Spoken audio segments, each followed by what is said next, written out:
They did privatize it, and they do deserve credit for that.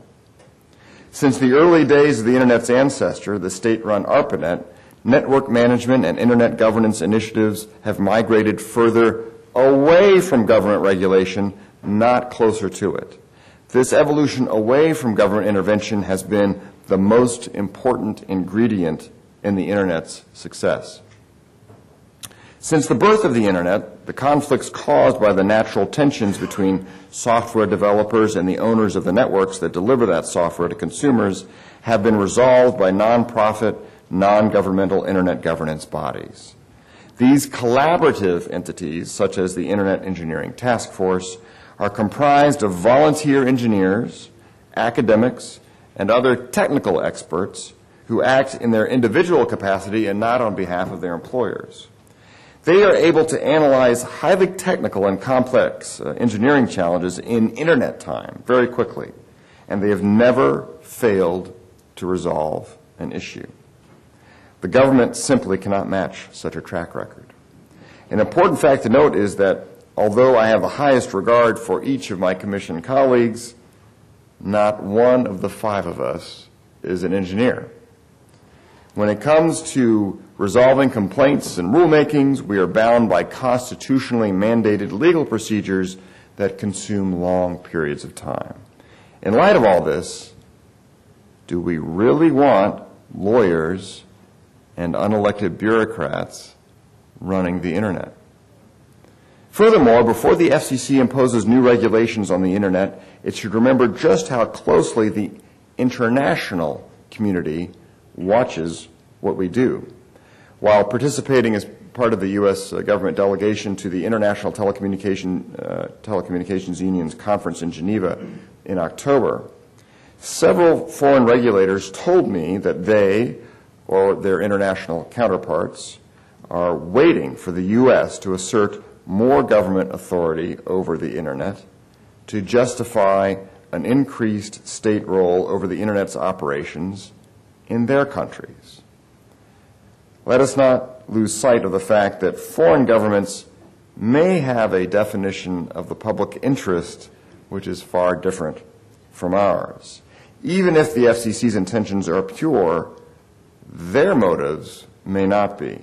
So if the Commission acts further, it should be careful to avoid inadvertently setting a precedent or providing political cover to strong-arm regimes that wish to suffocate freedom. Some have noted that nations whose governments regulate the Internet less live under more freedom, while societies that regulate it more live under less freedom. Thomas Jefferson put it better more than 2 centuries ago. Happy to see his picture on the nameplates here. Thank you. Another Virginian. He's not from Wisconsin.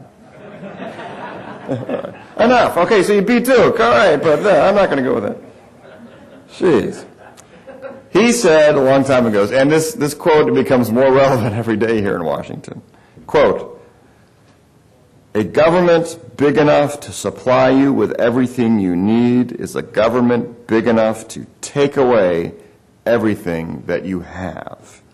The course of history shows that as the government grows, liberty decreases." It's Thomas Jefferson over 200 years ago. Now, I have long argued that a better path to guard against potential anti-competitive conduct is by creating an atmosphere that promotes abundance and competition in last-mile broadband Internet on-ramps. In a robust and competitive market, broadband companies would have a disincentive to engage in anti-competitive behavior. For example, if one provider with anti-competitive motives were to try to undermine consumers' freedoms, a competitor would have an incentive to exploit that situation and work to attract those unhappy customers. Consumer choice is the ultimate antidote to anti-competitive conduct. But in order to build more broadband platforms for consumers to choose among, legions and legions of investors continue to tell us that broadband companies need less regulation and not more of it. For those who remain concerned about the potential for anti-competitive conduct, that can be addressed by our antitrust laws. When it comes to resolving Internet engineering disputes, let's stick with what works. Government policy should not break from its time-tested, hands-off approach, which encourages flat, bottom-up, and collaborative Internet governance mechanisms. History has taught us that the Internet is better able to flourish if we avoid top-down government mandates. No government has ever succeeded in mandating innovation and investment. So with freedom in mind, thank you very much for letting me have the freedom to discuss these matters with you today. I don't know the exact format, but I'm happy to take any questions from the audience on anything, this or anything else that you like talking about. Thank you for agreeing to take some questions. Show of hands of any questions from, yes. Could you stand up and...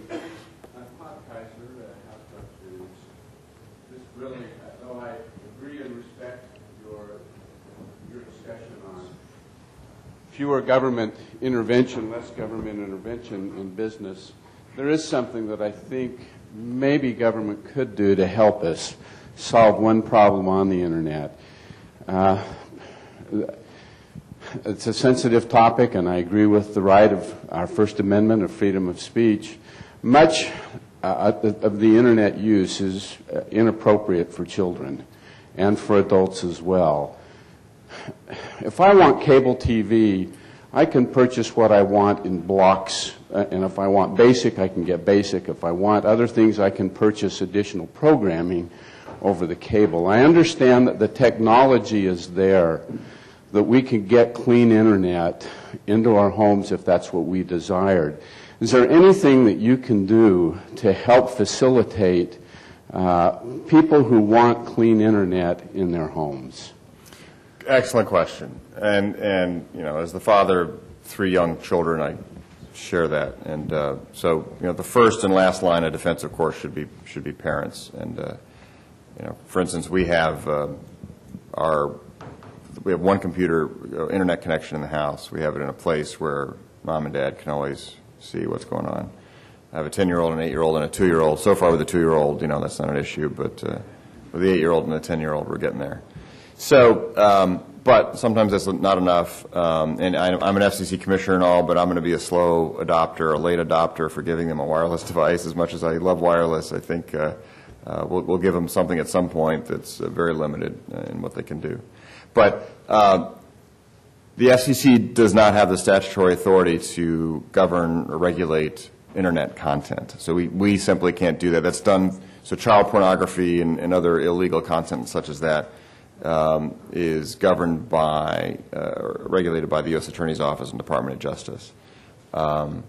And we do have a notice of inquiry right now looking at what the FCC can do and what Congress to do. We're going to make some recommendations to Congress on sort of in the context of children's use of all media platforms, television, cable TV, over-the-air TV, radio, the Internet, whatever the case might be. And are there some common themes and some standardized tools we can have out there?